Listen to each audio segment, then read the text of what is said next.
လူတိုင်းမှာစိတ်ခံစားချက်တွေရှိသို့တော်လူတွေဟာကိုယ့်ရဲ့စိတ်ခံစားချက်နဲ့ပတ်သက်ပြီးတော့သဘောပေါက်နားလည်ကြသလားဆိုနားလည်ကြစိတ်ခံစားချက်အကျမ်းမြင်ပြောမယ်ဆိုရင်၃မျိုးရှိကိုယ့်ကိုယ်တတိထားကြည့်ကိုကြိုက်တာလေးနဲ့တွေးလို့ရှိရင်သို့မဟုတ်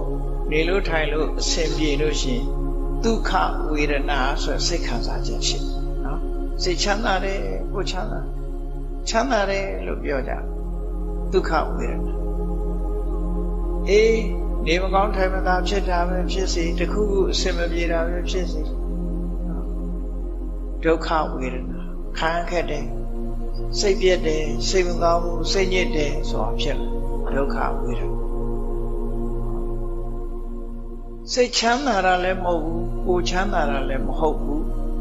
ဈာစိတ်ထဲမှာခံစားချက်ပုံမှန်အနေအထားလေးတစ်ခုဖြစ်လို့ရှိရင်အဒုက္ခမဒုက္ခသို့မဟုတ်ဥပိ္ပခဝေဒနာလို့ခေါ်တယ်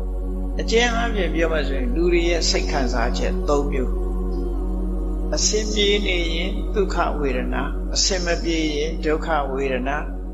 ပုံမှန်အတိုင်းဆိုရင်အဒုက္ခမဒုက္ခဝေဒနာအဲ့ဒီမှာလည်းပဲထပ်ခွဲတယ်ဒုက္ခကိုနှမျိုးခွဲလိုက်တယ်ကာယိကဒုက္ခစေတသိကဒုက္ခစေတသိကဒုက္ခခန္ဓာကိုယ်အနေထိုင် comfortable ဖြစ်တယ်နေလို့ထိုင်လို့ကောင်းတယ်ကာယိကဒုက္ခ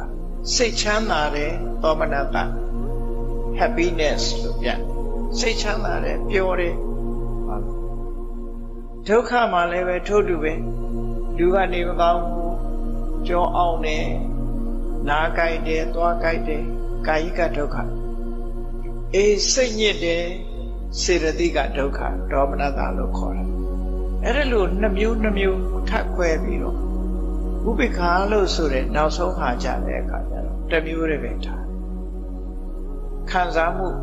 မထင်ရှားတဲ့အရာလို့အဲ့တော့လူတွေရဲ့စိတ်ခံစားချက်သည်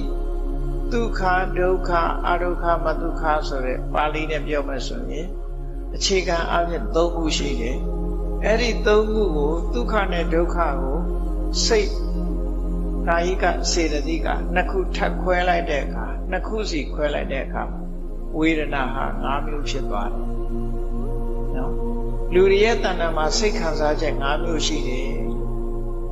အဲ့ဒီ၅မျိုးကိုအချင်းချုပ်ပြီးတော့ပြောကြည့်အောင်ဘုန်းကြီးတို့တွေကိုယ်စိတ်တိုင်းညဖြစ်နေတဲ့အခါမှာနေလို့ထိုင်လို့ကောင်းတယ်ပျော်ပျော်ရွှင်